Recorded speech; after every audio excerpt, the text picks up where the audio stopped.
Hi అండి. ఈరోజు అంశం మౌన భాష. అందరూ వినే ఉంటారు వినోబా భావే గురించి. ఆయన గొప్ప సుప్రసిద్ధ బోధానోద్యమ నేత, బహుభాషావేత్త. ఒక అంతర్జాతీయ విమానాశ్రయంలో ఆయన విమానం కోసం వేచి చూస్తూ ఉన్నాడు. ఈ పాత్రికేయ బృందం మొత్తం అతని చుట్టూ చేరారు. అయితే విమానం రావడానికి ఇంకా ఆలస్యం ఉంది కాబట్టి తమతో కొంతసేపు ముచ్చరించమని పాత్రికేయులందరూ అడిగారు. ఆయన కూడా అంగీకరించారు.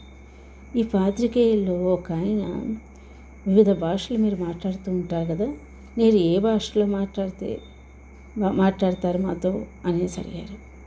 నేను ఏ భాషలో మాట్లాడితే మీకు సౌకర్యంగా ఉంటుంది అని వారిని వినోబా భావే అడిగినప్పుడు ఒక ఆయన లేచి, ఈయన ఇంత అతిశయంగా మాట్లాడుతున్నాడనేసి ఆయన అనుకొని, మీరు ఏ భాషలో మాట్లాడినా మేము అర్థం చేసుకోగలం, మాకు ఆ సామర్థ్యం ఉంది అనేసి ఆ పాత్రికేయుడు అన్నాడు.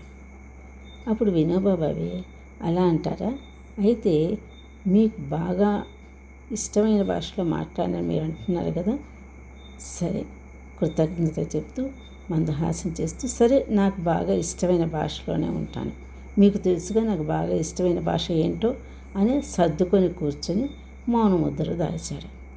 చాలాసేపటికి విమానం వచ్చింది. విమానం వస్తున్న ప్రకటన వినిపించింది.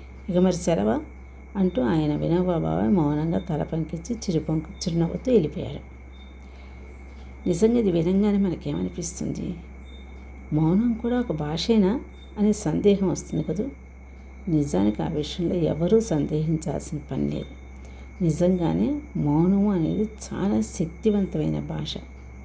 ప్రశాంత సుందరమైన హిమాలయ పర్వత సానువుల్లో, నిర్జీవమైన ప్రదేశాల్లో, నిర్జనమైన ప్రదేశాల్లో, శిథిల ఆలయాల్లో, కార్తీక పౌర్ణమి వేళ మనం డాబా మీద కూర్చుంటాం కదా, ఆ అందాన్ని చూడటానికి అలా ఏకాంతంగా కూర్చొని ఉన్నప్పుడు, చల్లని పిల్లగాలులు మనకు ఆస్వాదిస్తూ ఉన్నప్పుడు శ్రద్ధగా గమనించామనుకోండి, ఆ గాలి, ఆ చల్లని గాలి, ఆ పిల్లగాలులు ఎంతో మనకు చెప్తున్నట్లుగా ఆ శబ్దాలు మనకు అనిపిస్తూ ఉంటాయి. ఇలా మాట్లాడకుండా కూర్చోవడం కాదు, లోపల ఆలోచనల రొదర సైతం కూడా నిలిచిపోయే ఒకనొక అద్భుతమైన స్థితి పేరు ఏమంటారంటే మౌనం.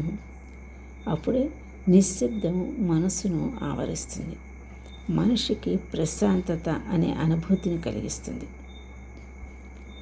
ఈ సత్యాన్ని మనిషి జీర్ణించుకున్నాడు అనుకోండి, మౌనం మాట్లాడమంటే ఏమిటో అర్థమవుతుంది. అదేంటి?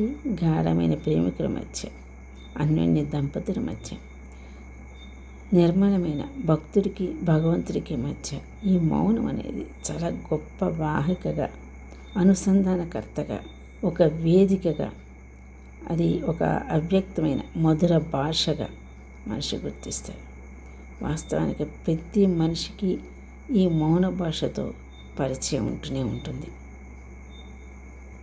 ఉంటాను మరి.